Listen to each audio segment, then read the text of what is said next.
What if your childhood was watched by millions, your every smile and tear immortalized in history?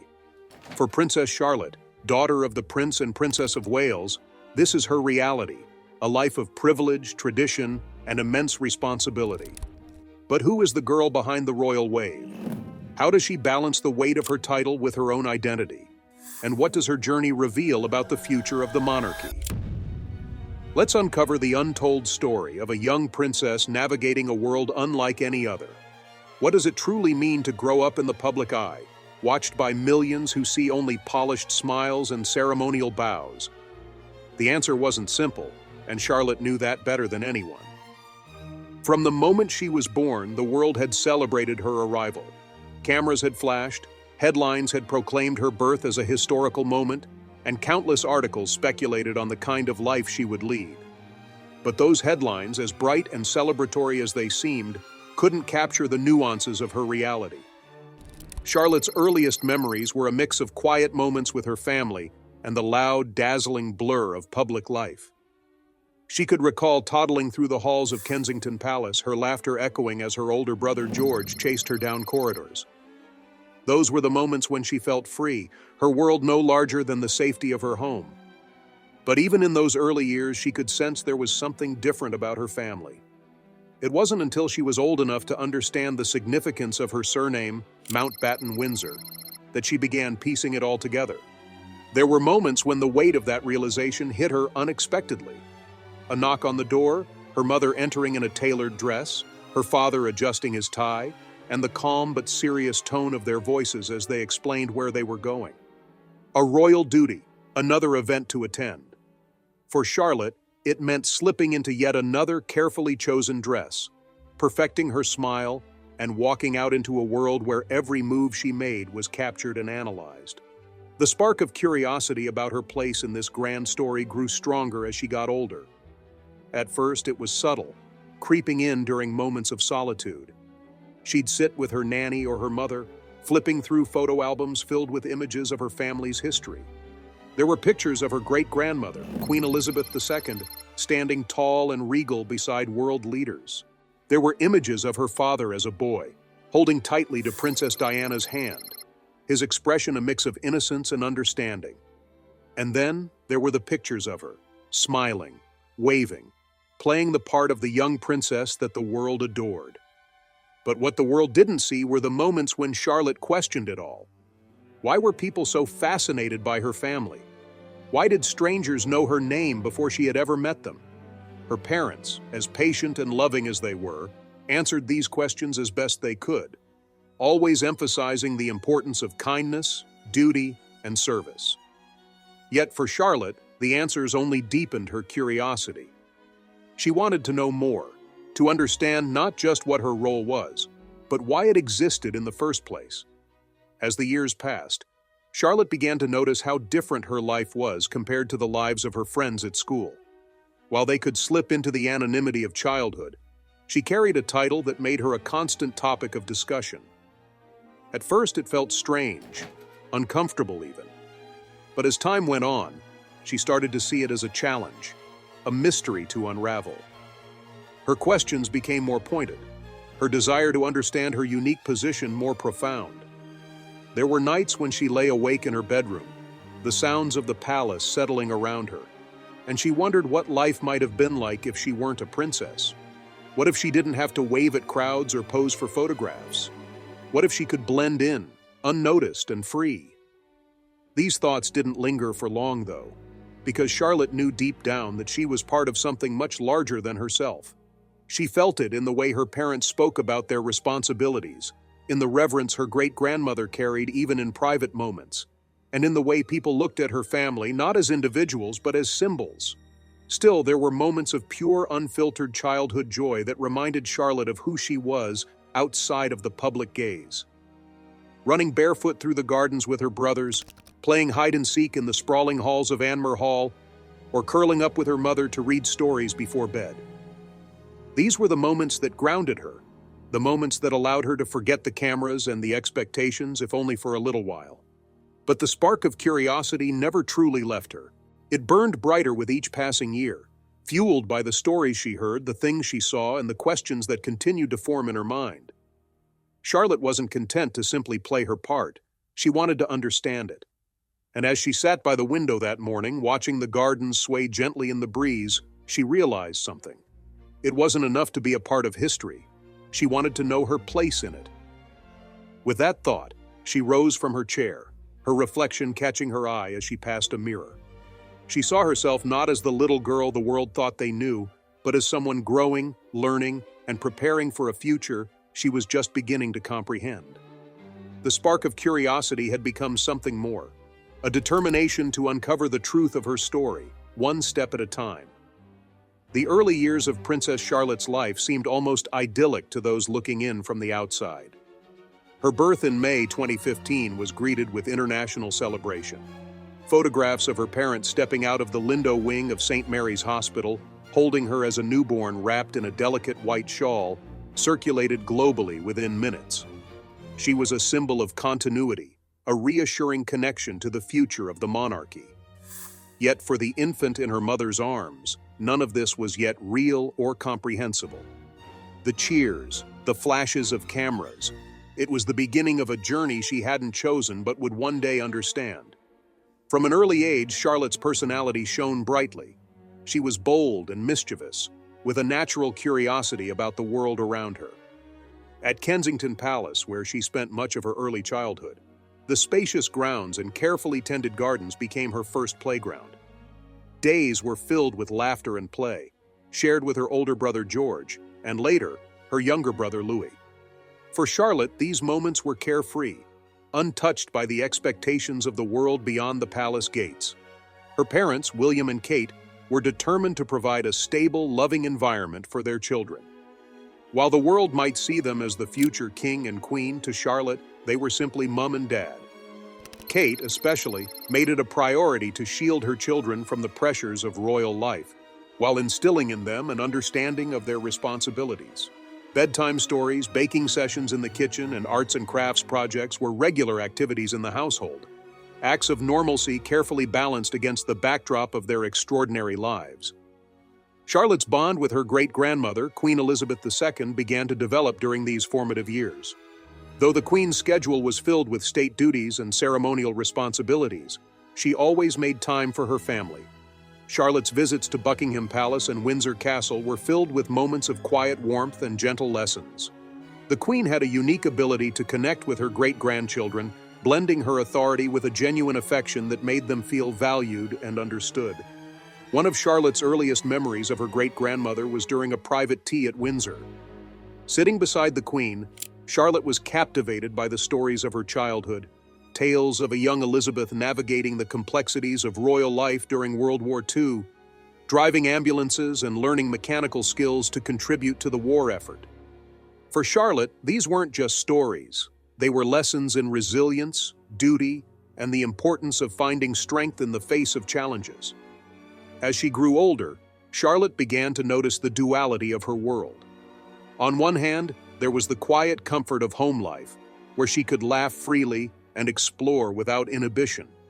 On the other, there was the polished, public-facing world of royal engagements, where every smile, wave, and curtsy was carefully observed and often scrutinized. Her first official public appearance on the balcony of Buckingham Palace for Trooping the Colour in 2016 was a milestone moment. In the arms of her mother, Charlotte waved tentatively at the massive crowd below, her wide-eyed curiosity captured by cameras from every angle. It was moments like these that set her apart from most children her age. While her peers experienced the simple joys of childhood birthday parties and school sports days, Charlotte was introduced to a world of tradition and spectacle. At times, the contrast felt stark. She would listen to stories from her friends at school, ordinary tales of family holidays or trips to amusement parks, and wonder what those experiences might feel like. Yet she never expressed jealousy or frustration. Instead, she learned to embrace her unique reality, recognizing that while her life was different, it was also filled with remarkable opportunities and privileges. Charlotte's curiosity about her role in the royal family grew alongside her awareness of the world's interest in her. She began asking questions during family dinners or quiet moments with her parents. "Why do people wave at us like that?" she once asked Kate after a royal engagement. "Because they care about us and what we stand for," her mother had replied with the patience and wisdom of someone who had spent years navigating the same path. "But remember, it's also because we have a responsibility to care for them in return." These conversations, though simple, planted seeds in Charlotte's mind. She began to understand that being a princess wasn't just about wearing beautiful dresses or standing on balconies. It was about connection, service, and representing something greater than herself. The lessons her parents imparted during these early years were reinforced by the examples set by her great-grandmother. The Queen's unwavering dedication to her role and her deep sense of duty became guiding principles for Charlotte, even if she didn't yet grasp their full significance. As the years passed, Charlotte continued to navigate the balance between her private world and public expectations. She adored spending time with her family, particularly at Anmer Hall, the Cambridge's country residence in Norfolk. There she was free to be herself, climbing trees, helping her mother tend the garden, and playing with the family's dogs. These moments of freedom were precious, a chance for her to recharge and simply enjoy the innocence of childhood. But even in these quieter times, the shadow of her public identity was never far away. Whether it was the presence of security personnel or the occasional intrusion of paparazzi, Charlotte's life was a constant blend of privacy and exposure. Her parents worked tirelessly to maintain this balance, ensuring that she and her brothers could grow up with as much normalcy as possible while preparing them for the roles they would one day inherit. Charlotte's early years laid the foundation for the young woman she would become, spirited, curious, and aware of the unique responsibilities she carried. While her world was one of privilege and opportunity, it was also one that required strength, resilience, and a deep sense of purpose. And as she moved from the carefree days of early childhood into the more structured world of royal duties, Charlotte began to see that her life, while extraordinary, was also a story she was determined to understand and shape in her own way. By the time Charlotte was 6, she had begun to step more confidently into her role as a public figure. The innocence of early childhood still clung to her, but she was increasingly aware of the expectations surrounding her. Her older brother, George, often bore the brunt of public attention as the heir to the throne, but Charlotte's unique position as the middle child and only daughter of the Prince and Princess of Wales carried its own complexities. She wasn't just a sister or a daughter, she was a symbol of continuity, the bridge between tradition and the modern world. School became one of the few places where Charlotte could exist outside the gaze of the cameras, at least to some extent. Enrolled at Thomas's Battersea, the same school her brother George attended, Charlotte quickly earned a reputation among her peers and teachers as bright, confident, and cheeky in the best way. In the classroom, she was just Charlotte, a curious student who loved art and reading, a girl who laughed with friends over lunch and joined in playground games with gusto. But even there, the boundaries of her life as a royal were present. Some classmates would whisper in awe about her family, while others might ask her questions she wasn't ready to answer. Her teachers, respectful of her unique position, treated her like any other student, but the knowledge of who she was always lingered in the background. Public appearances during this time began to show more of Charlotte's emerging personality. She had mastered the royal wave, her small hand moving with an ease that belied her age. There were moments, caught by cameras, that revealed her playful side, a cheeky grin here, a determined tug at her father's hand there. At Princess Eugenie's wedding, she charmed the crowd with her lively expressions, and during family outings she often stole the spotlight with her natural charisma. It was clear that Charlotte was growing into her role, finding her balance between formality and individuality. Despite her poise in public, there were moments of challenge and introspection. As Charlotte's understanding of her role deepened, so did her questions. Why did people take pictures of her wherever she went? Why did her family live under such intense scrutiny? These weren't questions that could be answered in a single conversation. They required time, context, and guidance. Her parents, ever mindful of the delicate balance between protecting their children and preparing them for the future, encouraged open discussions at home. Kate, in particular, took care to explain the importance of empathy and service, framing their family's responsibilities as opportunities to make a positive difference. One pivotal moment in Charlotte's early experiences as a public figure came during the Platinum Jubilee celebrations for Queen Elizabeth II.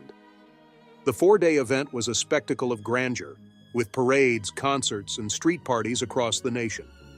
Charlotte, dressed impeccably as always, stood alongside her family during the Trooping the Color ceremony, watching the world celebrate the remarkable 70-year reign of her great-grandmother. The scale of the event was overwhelming, even for an adult, but Charlotte handled it with a calm composure that belied her years. Yet, even amidst the grandeur, Charlotte's human side shone through. As the family watched the aerial fly past from the Buckingham Palace balcony, cameras caught her whispering to her brother George, giggling at something only they understood. Later, during the Platinum party at the palace, Charlotte clapped along to the music, her enthusiasm infectious. These small, relatable moments endeared her to the public, reinforcing the image of the royal family as approachable and grounded despite their elevated status. Behind the scenes, however, these events were not without their challenges. The long hours, the need to maintain composure, and the constant presence of cameras could be exhausting, especially for a child. Charlotte occasionally felt the weight of these expectations, but she was fortunate to have the unwavering support of her family. William and Kate made it a priority to check in with their children during such events, ensuring they felt comfortable and valued.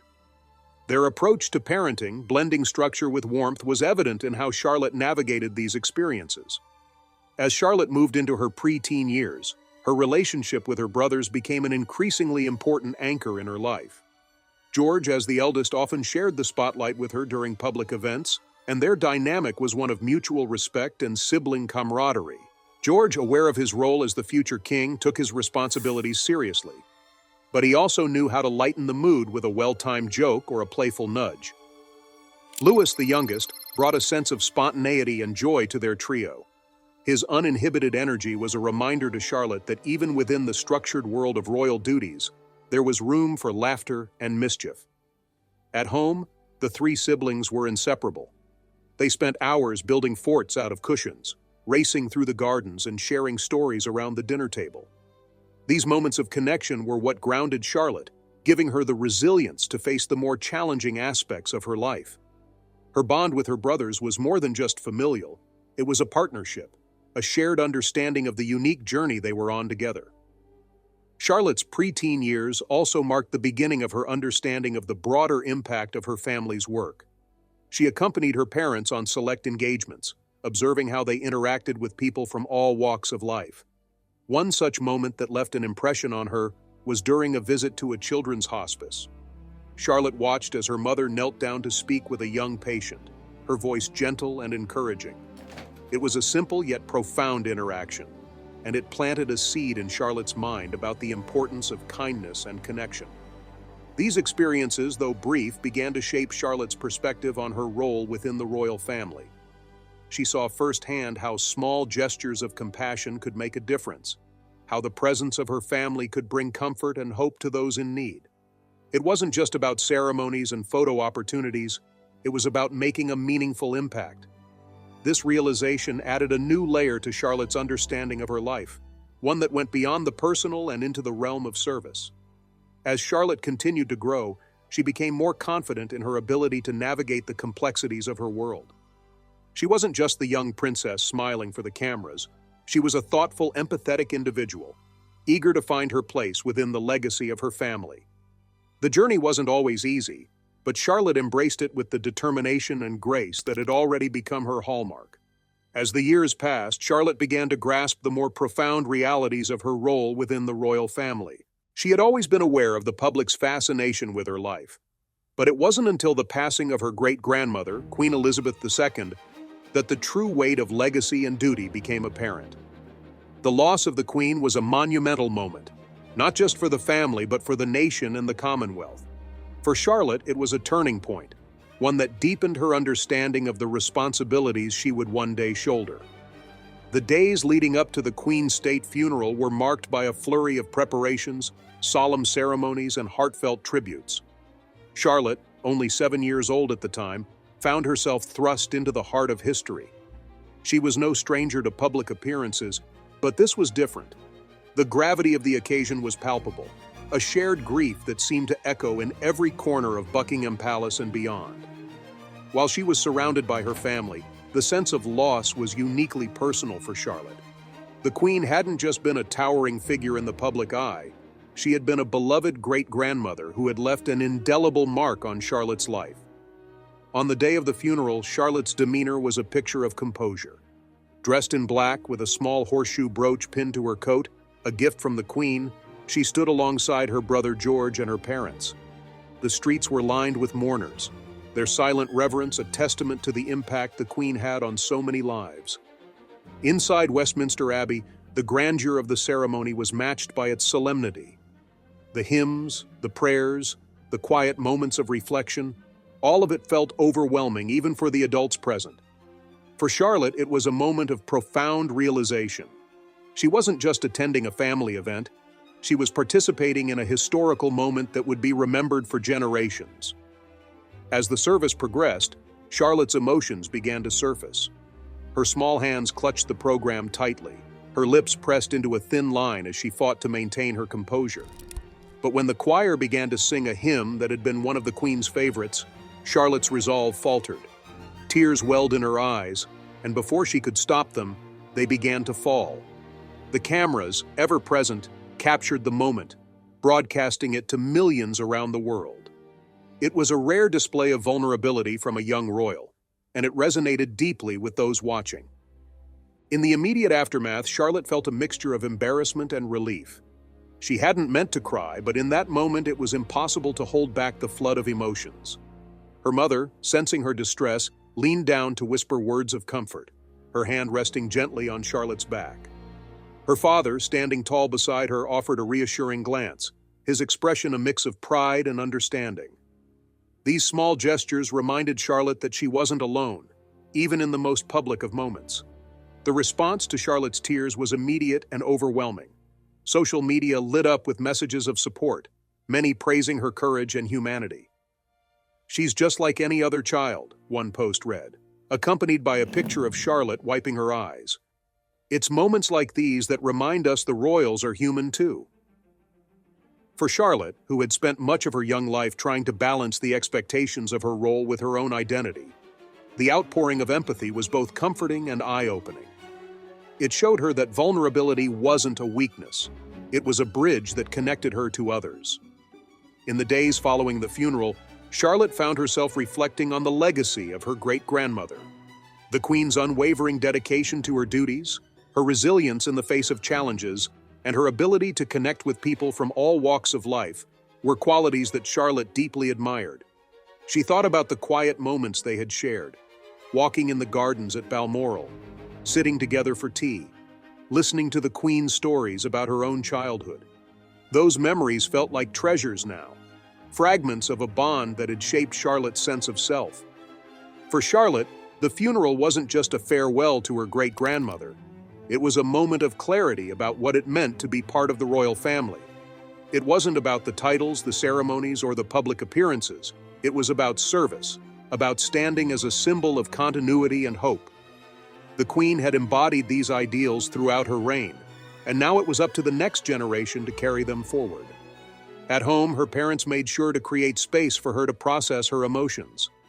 Kate, ever the nurturing presence, spent quiet evenings with Charlotte, listening as she shared her thoughts and feelings. William, too, took time to reassure his daughter, encouraging her to ask questions and express herself freely. These conversations were pivotal for Charlotte, helping her to make sense of her experiences and find her footing once more. As the public continued to share their admiration for her, Charlotte began to see herself in a new light. She wasn't just a child navigating the complexities of royal life, she was a part of something larger, a legacy that spanned centuries. And while that realization came with its own set of challenges, it also brought a sense of purpose. Over time, Charlotte's tears at the funeral became less of a painful memory and more of a defining moment in her journey. They reminded her that it was okay to feel deeply, to let emotions show even in the most formal of settings. It was a lesson she carried with her as she moved forward, one that would shape her approach to life and her role within the royal family. The world, too, seemed to take something from that moment. Charlotte's tears humanized the monarchy. offering a glimpse behind the polished facade. They reminded people that even those born into positions of privilege and power experience the same emotions: grief, love, and the unbreakable bond of family. It was a small moment in the grand scheme of history, but one that left an indelible mark on those who witnessed it. In the months that followed the Queen's passing, life began to settle into a new rhythm for the royal family. For Charlotte, the transition was marked by a deeper sense of introspection. The outpouring of support she had received after her tearful moment at the funeral lingered in her mind, not as a memory of vulnerability, but as a powerful lesson in the strength of authenticity.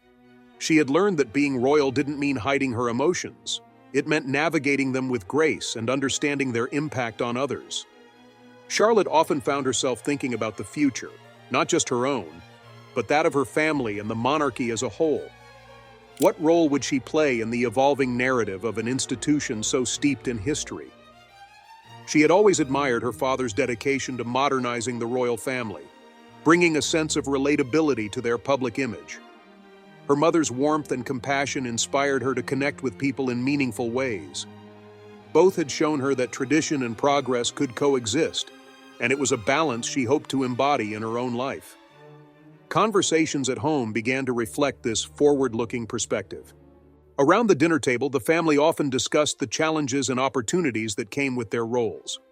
George, ever thoughtful, shared his hopes for leading with kindness and integrity when the time came for him to take on greater responsibilities. Louis, with his boundless energy, brought a fresh perspective to these discussions, reminding everyone that even in the most serious moments, there was room for joy and spontaneity. For Charlotte, these talks were invaluable, offering her a glimpse into the possibilities that lay ahead. One evening, as she sat with her parents in the drawing room, Charlotte asked a question that had been on her mind for some time. "What do you think the monarchy will look like when I'm older?" Her father paused, considering his words carefully. "It will depend on people like you, Charlotte," he said, "on how you and your generation choose to carry it forward. It's not just about keeping traditions alive, it's about making them meaningful for the people we serve." Those words stayed with her, sparking a sense of purpose that began to shape her view of her role. Charlotte didn't see herself as a passive participant in the story of the monarchy. She wanted to contribute, to find her own way of connecting with the world, while honoring the legacy of those who came before her. It wasn't about trying to live up to anyone else's expectations. It was about finding authenticity in her responsibilities and using her position to make a difference. Her reflections often took her back to memories of her great-grandmother. Queen Elizabeth II had been a steadfast presence in Charlotte's life, a source of wisdom and inspiration. The Queen's ability to adapt to changing times while remaining true to her values was something Charlotte deeply admired. She thought about the countless stories the Queen had shared with her, the lessons woven into tales of resilience and service.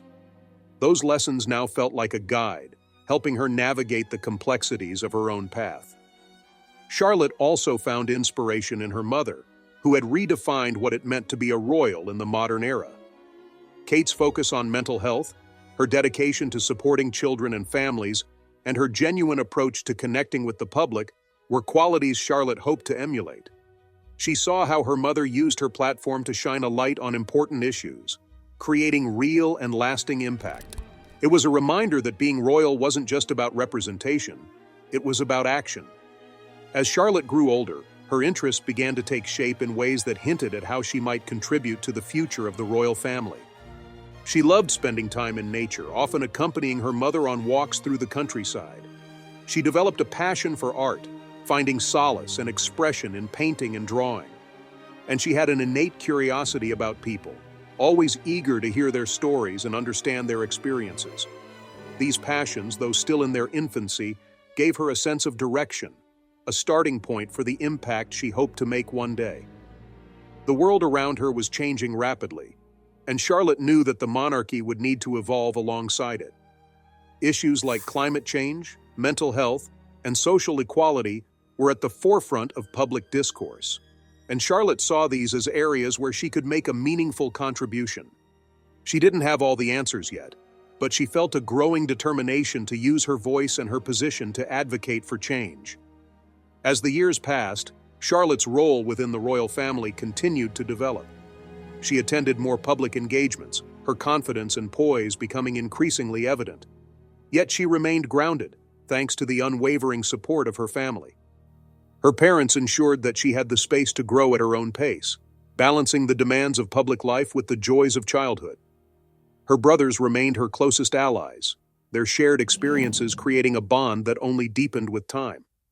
Charlotte often thought about what the public saw when they looked at her. She hoped they saw more than a title or a carefully curated image. She wanted them to see a person, a girl who loved her family, who cared about the world around her, and who was determined to make a difference. She knew that her journey was just beginning, but she was ready to embrace it, with all its challenges and opportunities. In moments of quiet reflection, Charlotte found herself looking ahead with a sense of hope. The monarchy, she realized, was not just an institution.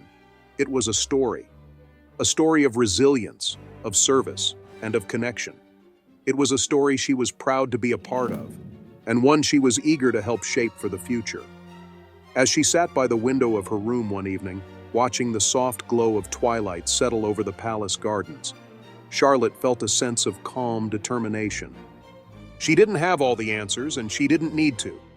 What mattered was the journey, the steps she would take, the lessons she would learn, and the people she would connect with along the way. It was her story, and she was ready to tell it, one chapter at a time. With that, we have reached the end of today's video. If you have come this far with us, be sure to check out other videos on the channel.